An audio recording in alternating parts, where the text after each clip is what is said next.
Estamos en Historia Antigua de la Península Ibérica en la Facultad de UNED, en el primer parcial. Comencemos el tema 20. La sociedad de la Hispania romana. Hace ya muchos años que Mommsen escribió estas frases. Son muchos los campos en que poseemos testimonios de que la civilización romana penetró en España antes y con mayor fuerza que ninguna otra provincia del imperio. En España la romanización se produjo con seguridad mucho antes y con mayor fuerza que en África. Si en algún sitio se había preparado por la República el terreno para la obra histórica universal del imperio, para la romanización del occidente, era precisamente en España. En ninguna provincia se fomentó la romanización de arriba abajo tan enérgicamente como en España. Una parte de España, por lo menos, asimiló rápidamente los usos y la civilización romana y hasta se latinizó antes que las demás provincias transmarítimas. Paretti, a su vez, considera que la romanización de la península se non rápida fu profunda. Este autor cree que las causas de esta temprana romanización de Hispania son la presencia del ejército romano en la península, entre ellos la creación, desde la época de los Escipiones, de centros itálicos y de colonias después, la concesión del derecho de ciudadanía, principalmente por César, la administración implantada por Roma, la construcción de vías, el uso del latín como lengua oficial primero hablado, solo en el ejército y después por las clases cultas. A estas causas nosotros añadimos las siguientes, que son también de gran importancia. El comercio, la presencia de tropas hispanas en los ejércitos romanos y el influjo sobre los indígenas de las grandes personalidades que estuvieron en la península. Algunas de estas causas, como la construcción de vías y el uso del latín, son efectos de la romanización y a su vez contribuyen a extender la romanización. La conquista romana modificó las estructuras sociales hispanas. Fue un proceso lento y paralelo en la ocupación desde el litoral hacia el interior. No solo no fue un proceso uniforme, sino que acentuó las diferencias entre las diversas áreas, casi con plena integración en sur y levante y norte con perduración de modos indígenas. A este proceso se le llama romanización, término tan equívoco como insatisfactorio. La romanización. La romanización como problema. Fue considerada una meta durante mucho tiempo, ya que significaba poseer un grado superior de cultura. Para Roma se trataba de una acción civilizadora y positiva. Roma era el ejemplo a seguir y en ocasiones los territorios receptores superaban el modelo, convirtiéndose a su vez en generadores de romanización. Esta concepción colonista de raíces europeizadas del XIX ha dado paso a unas interpretaciones más críticas y sensibles con la visión de los colonizados. De esta manera se define la romanización como un proceso que afecta a las estructuras de base, producido como consecuencia de la transformación total de las estructuras socioeconómicas, políticas e ideológicas prerromanas y la subsiguiente implantación progresiva de las romanas. Organización político-jurídica, esclavismo, familia patriarcal, vida urbana, religión y filosofía romanas. El tema se ha radicalizado olvidándose en ocasiones que el término es moderno y susceptible de interpretaciones diferentes. Factores de la romanización. La romanización se alcanza cuando un territorio se integra plenamente en el Estado romano, como en el caso de los municipi civium romanorum hispanos. Pero esto no se consigue en toda la península por igual. Se distinguen varios grados según el tiempo y si el territorio ofrece mayor resistencia o no. Además, la romanización se produce sobre culturas con características propias, por lo que es necesario compararla no solo con el resto, sino también con relación al estado primitivo anterior. El punto de vista indígena depende del modo en que han percibido la presencia romana, tras un pacto, una entrega voluntaria o una confrontación bélica. También influyen los intereses socioeconómicos de ciertos individuos que quieren mantener sus estatus y proceden a imitar los modos de vida romanos. Finalmente, hay que tener en cuenta la existencia de una política de romanización y las consecuencias, voluntarias o no, de la presencia romana como factor más importante. Política romanizadora. El modo en que cada comunidad se había entregado dio como resultado los diferentes sistemas jurídicos, subordinados, libres o aliados. Roma no practicó conscientemente una política de desnacionalización, es más, su debilidad burocrática le obligó a utilizar la administración local para poder transformar en cívitas las comunidades existentes. La civilización urbana servía como medio de pacificación y control, y Roma otorgó el derecho municipal para convertir en romanos a los diferentes colectivos urbanos. Esta concesión era un honor y tenía unos requisitos: ordenación urbana, modos de vida romanos, extensión territorial, densidad de población, burguesía acomodada y méritos para merecerla. La romanización se basa en la colonización y concesión de derechos de ciudadanía e influirá directamente en las estructuras sociales de la península. La colonización romano-itálica. Al llegar a la península, los romanos encuentran dos áreas bien diferenciadas: la ibérica y la celta. En la ibérica, Cataluña, Levante, Valle del Ebro y Andalucía, civilización urbana con influencia griega y púnica, instalados en sus costas. Y la celta, pueblos de la meseta y Lusitania y borde cantábrico, régimen pre- o protourbano.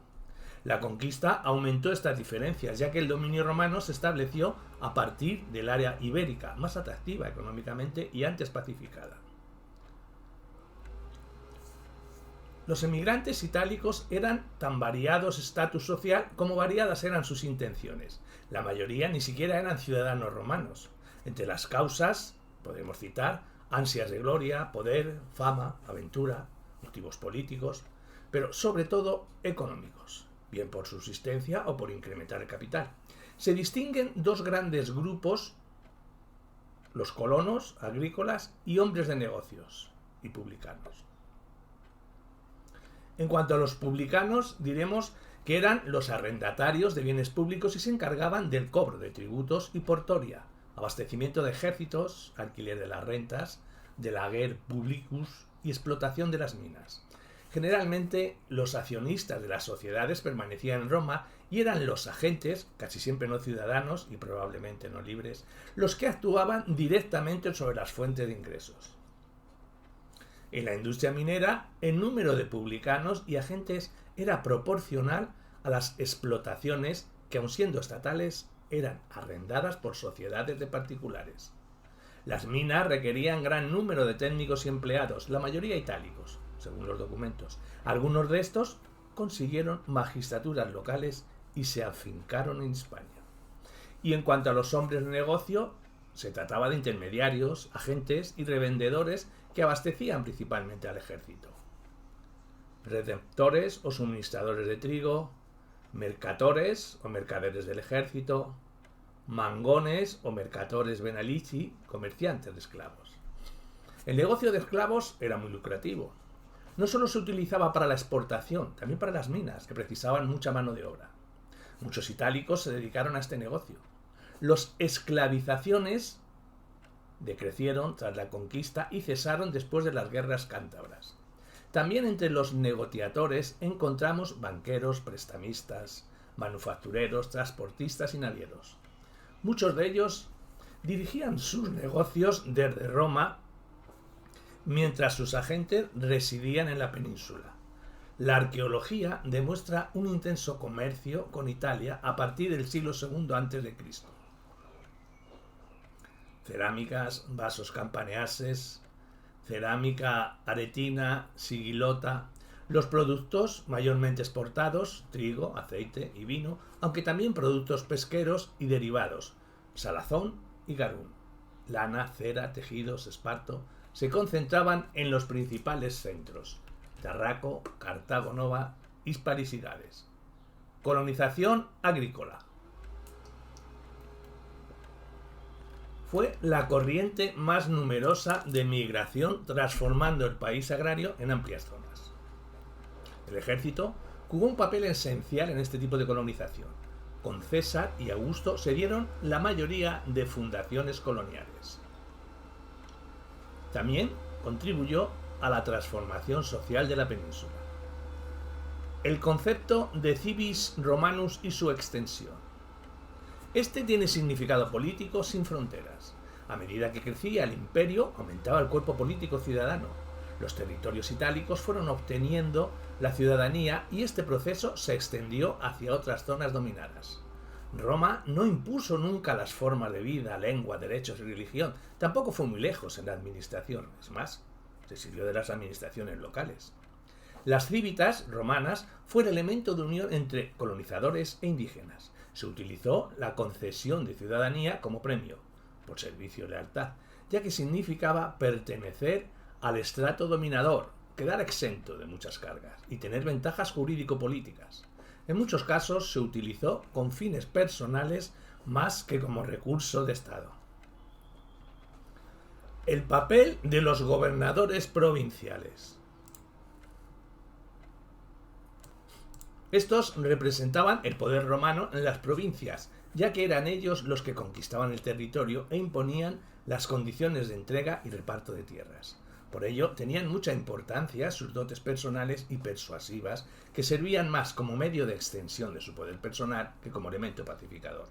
Según costumbre romana, la política se basaba en las relaciones interfamiliares y personales a través de los vínculos clientelares, a cambio de los beneficios otorgados por el gobernador, promulgación de leyes, pacificación, reparto de tierra, ciudadanía. Los indígenas correspondían con la fides, es decir, lealtad y fidelidad. Los numantinos solo querían pactar con el hijo de Graco. El control romano era más una cuestión personal que política. Las promociones individuales y los primeros ejemplos podríamos citar en el 211 a.C. a favor del Ibero Moericus, la Segunda Guerra Púnica, más frecuentes a partir del siglo II a.C., con Mario sobre todo, en el 89 a.C. por méritos de guerra a 30 jinetes, guerra en Ausculum. Personajes importantes, generales en estos casos, aprovechaban su poder de concesión de ciudadanía para extender sus relaciones. También las aprovecharon por motivos militares. En cuanto a las clientelas militares, es a partir de la guerra social y la consiguiente guerra civil, donde personajes privados aprovecharon sus relaciones sociales para reclutar ejércitos, sobre todo en las provincias, que adquirieron gran importancia por la posibilidad de ser utilizados contra el propio Estado. La concesión de ciudadanía era la mejor manera de afianzar estas clientelas militares. Los vencedores contra Sertorio, Metelo y Pompeyo, sobre todo, utilizaron este método. Pompeyo ya tenía antecedentes en Hispania, su padre Pompeyo Estrabón, y se encargó de ampliar estas influencias. En cuanto a las clientelas provinciales, con la Lesgelia, Cornelia, de Cibate, del 72 a.C., que autorizaba a Pompeyo a conceder la ciudadanía individualmente. Se ampliaba esta concesión a civiles. De esta manera, los benefactores podían contar con posibles apoyos también en las ciudades. Esta concesión fue tanto para la citerior como para la ulterior. La importancia de la clientela de Pompeyo queda patente en el apoyo que éste consiguió en la guerra contra César. La guerra civil dio ocasión a nuevas concesiones. Según las leyes, los legionarios debían ser ciudadanos romanos y por ello, ante la necesidad, se incluyó a provinciales a los que se les concedió la ciudadanía. Augusto reguló estas nuevas concesiones. Aunque se siguió dando la ciudadanía a civiles, lo más normal era conseguirla a través del ejército imperial. Las concesiones colectivas de ciudadanía, o sea, la municipalización, eran de mayor relevancia, y es la concesión a comunidades urbanas en bloque. Esta política de municipalización se inicia con César y sigue con Augusto. Solo fue otorgada a algunas grandes comunidades, aquellos que tuvieron buen número de ciudadanos con dicha concesión. Era una medida política, pero con nuevos propósitos: asegurar los reclutamientos legionarios y asegurar los elementos civiles para la administración y explotación de los territorios del imperio. El propósito era crear un número limitado. Esta medida conservadora quedó patente tanto por el otorgamiento en la mayoría de casos del derecho latino como en la escasez de estos centros. Con Augusto, de 513 comunidades, solo 98 tenían estatus privilegiado. Con los Flavios se extendió, coexistieron de esta manera diferentes estatus jurídicos. De carácter colectivo serían las colonias y municipios romanos de derecho latino frente a ciudades peregrinas, federadas libres o estipendiarias. y individuales, ciudadanos romanos y de derecho latino frente a los peregrini, y la distinción básica, libres frente a esclavos.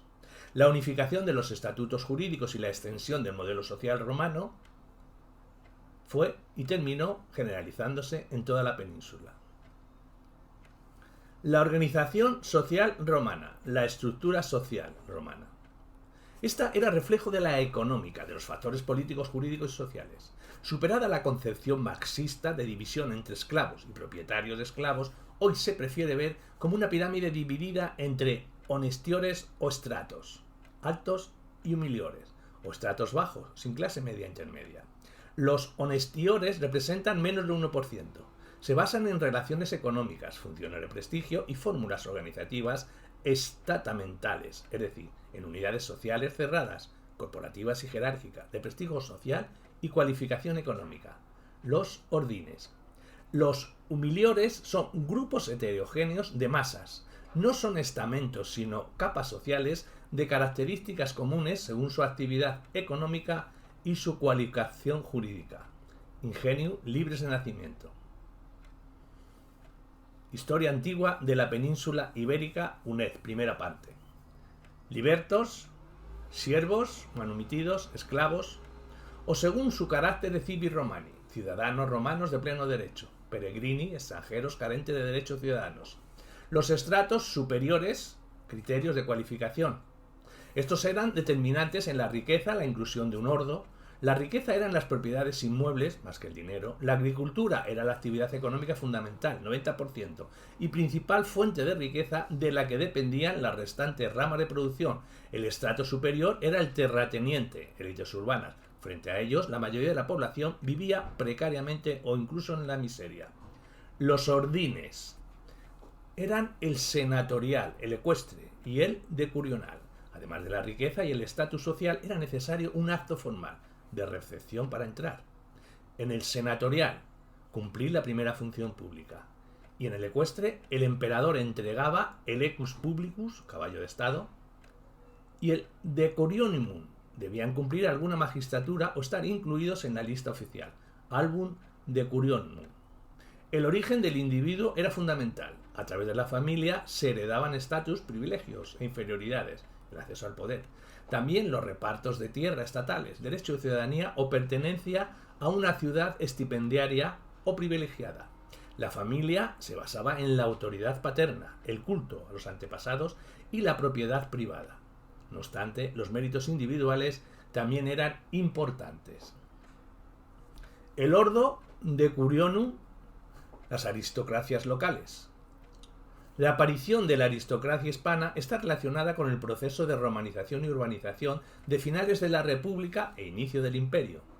Inmigrantes itálicos y aristocracia indígena acumularon los medios de producción, formando una casta privilegiada, que en las ciudades privilegiadas derivó en el ordo decurionum.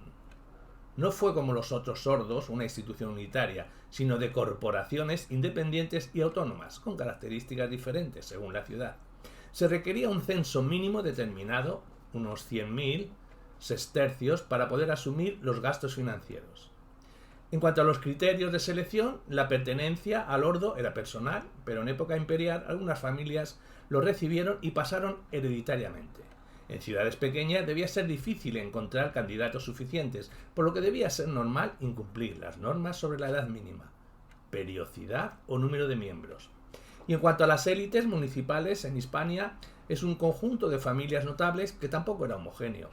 Como en las otras dos ordos, terminó formándose una élite, cuyo poder creció, sobre todo cuando empezaron las dificultades económicas de final del imperio. La concentración de la propiedad facilitó la exclusividad de ciertas familias. Estos grupos familiares portaban generalmente gentilicios romanos, no imperiales. Destacan los imperiales Luli y Flavi, concesión ciudadanía de César en la Bética, y Lius Lati de Vespasiano. Poco sabemos de las oligarquías indígenas de las ciudades no privilegiadas donde controlaban el poder político de forma parecida al ordo decurionum. El ordo ecuestre. Criterios de selección. Este es el sector de mayor peso y prestigio. Se alcanzaba por concesión del emperador a título individual, aunque también se aceptaban a los hijos. Eran unos 20.000 con Augusto. Con él aumentó con la admisión de provinciales. Era la fuente más importante de reclutamiento del ordo senatorial, aunque también tenían relación con el decurional. Los caballeros hispanos. Estos eran principalmente de la Bética y del este de la Citerior. Se observa una gran dispersión de los miembros, seguramente producto de la reticencia de las aristocracias hacia la promoción ecuestre y un mayor interés hacia las magistraturas locales. Pocos ejercieron magistraturas previas, la mayoría accedió directamente, algunos alcanzaron funciones administrativas de rango ecuestre y pocos culminaron accediendo al ordo senatorial. Era necesario experiencia y sobre todo la vinculación con familias romanas o miembros influyentes del ordo senatorial. La mayoría, no obstante, se dedicaron a sus negocios y propiedades desinteresándose de la vida administrativa. A pesar de ello, eran un orgullo para la ciudad. Las oligarquías municipales estaban formadas por estos caballeros junto con aristócratas locales decurionales. Su prestigio se basaba en su riqueza. Necesitaban 400.000 sestercios. El ordo senatorial. Criterios de cualificación. Este es el estamento más alto y exclusivo. 600 con Augusto. Su riqueza era similar a su prestigio. 1.000.000 de sestercios. Eran los mayores latifundistas. Más que la riqueza eran los factores sociales, políticos e ideológicos los que daban cohesión y exclusividad al ordo. Eran instruidos según la educación tradicional defensora de los viejos ideales del Estado, siguiendo un cursus honorum, que llegaban al grado de cónsul, ideal de todo senador. Augusto respetó y aumentó las funciones del ordo a cambio de su servicio. Los senadores hispanos. Con los Julio Claudios el número de senadores fue consolidándose, aumentándose con Flavios y Antoninos, oriundos de provinciales. Se supone la existencia de un clan hispano influyente que promovió el ascenso de Trajano y Adriano. Procedían la mayoría de la Bética y el Levante, zona más romanizada. No solo no tuvieron gran incidencia en las ciudades de origen, sino que, al igual que los caballeros, se desvincularon de las magistraturas locales e incluso de las aristocracias locales. Estaban más interesados en la política de Roma y en Italia invertían buena parte de sus ganancias. Trajano les obligaba a invertir 1/3 de su fortuna en Roma. A pesar de ello, las propiedades y clientelas de sus lugares de origen les convertía en portavoces y defensores de los intereses de su patria, convirtiéndose en ocasiones en sus patronos. En cuanto a la plebe, la civies e incolae, la mayoría de la población no pertenecía a ningún ordo ni disfrutaba de privilegios. Los civies o municipes, ciudadanos de pleno derecho, gozaban de unos privilegios que no tenían los incolae, libres, sin derechos políticos. Sería formar parte de la asamblea de la ciudad, ser beneficiario de los juegos, espectáculos y donaciones, y la población podía ser la plebs urbana o la plebs rústica. Y del mundo del trabajo, pues tenemos información escasa. La principal actividad era en el sector agropecuario, aunque también habían comerciantes y artesanos desheredados, que vivían de las liberalidades públicas o hacían de jornaleros. La propiedad más común era la paralela familiar, completada con el aprovechamiento de las tierras comunales. La creciente concentración agraria perjudicó a esta población, que perdieron sus tierras, convirtiéndose en jornaleros o colonos o emigrando a la ciudad para convertirse en plebe urbana, dependiente de las liberalidades. Gran parte de la población urbana se dedicaba a la producción artesanal. La unidad de producción era el pequeño taller, donde trabajaba el propietario con su familia y a veces con esclavos. En cuanto a los oficios, podemos nombrar zapateros, barberos, albañiles, alfareros, marmoristas. Su posición social era mejor que la de las masas campesinas, gracias a mejores condiciones de trabajo, posibilidad de promoción, atractivos de la ciudad, espectáculos y liberalidades. También existía la contratación de libres como funcionarios subalternos, los aparitores. que eran pregoneros, flautistas, recaderos, ordenanzas, contables. El servicio, como legionarios, auxiliares del ejército, también era un medio de promoción social. Aparecen numerosas unidades auxiliares con nombre hispano, galaicos, astures, fundamentalmente del norte. De las asociaciones populares o collegia estaban formadas por individuos de las capas urbanas que se organizaban para cumplir una serie de funciones o disfrutar de ciertos beneficios, estaban controlados por el Estado o administraciones locales, tenían una divinidad protectora y seguían un criterio de selección.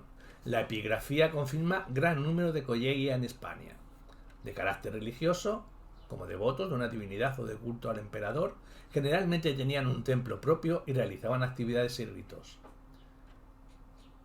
Tenuiorion, asociaciones de clases bajas de carácter religioso funerario para cubrir necesidades de funerales y entierros que pagaban cuotas mensuales. Lubenum, para celebrar fiestas y juegos, pertenecían a clases altas, los jóvenes se iniciaban en la política o en la formación militar, y los militares, asociaciones de seguros mutuales, a cambio de una cuota, los miembros podían disponer de ciertas cantidades en determinadas circunstancias, viaje, retiro, muerte. Eran militares de una misma graduación o especialidad. Asociaciones profesionales en general serían los miembros con una misma profesión que se unían para defender mejor sus intereses. En cuanto a los colegios profesionales, existió una estrecha colaboración entre los collegia y los organismos oficiales que por ello favorecieron su creación. Destacaron la tria collegia principalia de la construcción, de lonas y toldos y de la industria de la madera. También es importante el de los bomberos. Otros colegios, prestamistas, zapateros, comerciantes, almacenistas, a lo largo del imperio vieron restringidas sus libertades en función de los intereses del Estado, hasta que en el Bajo Imperio casi todos fueron obligados a asociarse. Esclavos y libertos. La esclavitud en Roma era la base de la pirámide social romana. No varió en toda la antigüedad. El esclavo no era considerado persona, era un instrumento al servicio de su dueño que podía castigarle, venderle, matarle. No tenía ni derechos ni patrimonio. Con el tiempo se mejoraron las condiciones, más por motivos económicos que morales. Se limitó el derecho de vida o muerte, se aceptaron uniones entre esclavos considerados como concubinato y se permitió la posesión de un peculio. Ya se conocía en la España prerromana, pero con la conquista se extendió el sistema esclavista romano con variantes según las regiones. Fuentes del aprovisionamiento serían prisioneros de guerra, incursiones, piratas, Mediterráneo oriental. En cuanto a la explotación, diremos que la epigrafía nos informa de las condiciones de vida de los esclavos, sobre todo los del servicio doméstico, los públicos y los del emperador. Se sabe menos de los de peores condiciones, como minas y explotaciones agrícolas o de tipo artesanal. En las minas las condiciones eran muy duras, tanto por motivos técnicos como por intereses de los explotadores. Parecida era la situación en las explotaciones agrícolas. Otros se dedicaban a artesanía, zapateros, carpinteros, pero también eran pedagogos, médicos o gladiadores, muy populares. En cuanto a los esclavos públicos, eran recaderos, encargados de la limpieza, vigilantes, contables, escribientes, con diferentes condiciones de vida y de promoción social. Los esclavos del emperador amplía la gama de funciones desde la burocracia, privilegiados y con fortuna hasta de mano de obra. En cuanto a las condiciones de vida, no siempre eran negativas, especialmente en época imperial y en el servicio doméstico. El sistema era responsable de las pésimas condiciones de los esclavos. Las mejoras de la época imperial, la filosofía estoica de igualdad, la manumisión y la diversidad de condiciones impidieron la concienciación como clase. En el Bajo Imperio se buscaron nuevas formas de dependencia. Los libertos. La posibilidad de manumisión y promoción social dio carácter al sistema, ya que también beneficiaba a los amos. No era un fin de la dependencia, sino otro sistema de vinculación basado en el obsequium, servicios muy diversos.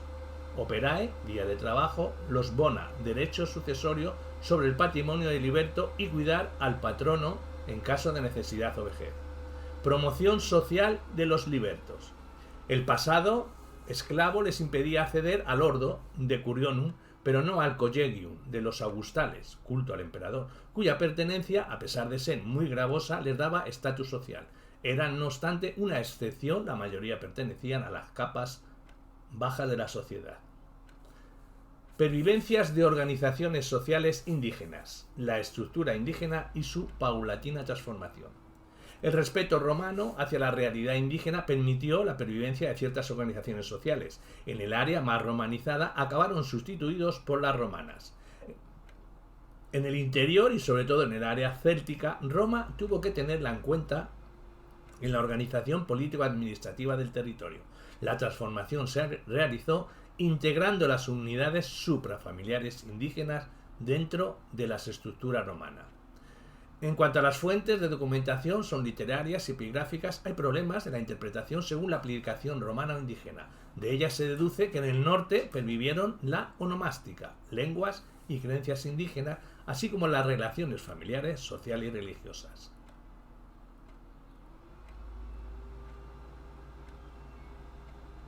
Estaban unidos por lazos de sangre, consideraban sagrados los elementos de la naturaleza y tenían propiedad en parte comunal. Hubo un progresivo desarrollo de la propiedad privada. El individuo pertenecía a una familia y éste a una unidad suprafamiliar manifestada en la onomástica. La urbanización como factor de desintegración de las unidades organizativas indígenas. La dependencia de Roma introdujo elementos que terminaron por destruir las formas indígenas: modo de vida sedentario, territorialización de las unidades, etc. Los conventus fueron divididos en populi, que más tarde se convirtieron en civitates, con lo que se desintegraron las relaciones suprafamiliares. Solo las creencias religiosas resistieron hasta la llegada del cristianismo. El estado de romanización de Hispania al final de la República se encontraba más avanzado que en África. El fondo de todo lo referente a la romanización es el hecho de que Roma se vuelca en la península para explotar sus gigantescas riquezas de productos de todo género, principalmente mineras, que no ofrecía África, como se ha señalado varias veces a lo largo del trabajo. Hispania es una colonia de explotación, y toda colonia de explotación acepta insensiblemente, pero pronto, la cultura de la metrópoli, con la rápida desaparición de la vida peculiar de los indígenas que aquí Roma tendió a asimilar, es decir, a romanizar, no a destruir, pues Roma necesitaba de los nativos para la explotación de la riqueza del país y los naturales vieron que Roma ofrecía ventajas de todo género, que es lo que explica que las ciudades fenicias, esencialmente comerciantes, se pusieran desde el primer momento de parte de Roma, al igual que las ricas familias de la península como los balbos, Astolpas, etc. La explotación de Hispania explica el hecho de que Roma envía continuamente tropas y de que contrate mercenarios para mantener la paz y ampliar el territorio conquistado, pues los ingresos que la península proporcionaba al erario romano y a los particulares eran auténticamente fabulosos. Las guerras numantinas y celtibéricas coinciden con el momento en que en el Senado imperaban las ideas de expansión, sin negar el hecho de que Roma se encontraba altamente interesada en que la población del centro no presionase ni saquease la Bética y toda la costa levantina, que ella explotaba despiadadamente. Explica igualmente la creación constante de centros itálicos y de colonias, y el permanente gotear de colonos interesados en esta explotación. La administración implantada por Roma, la construcción de vías, el uso del latín y el comercio no son, en definitiva, más que el resultado de esta explotación. Concluimos el tema 20.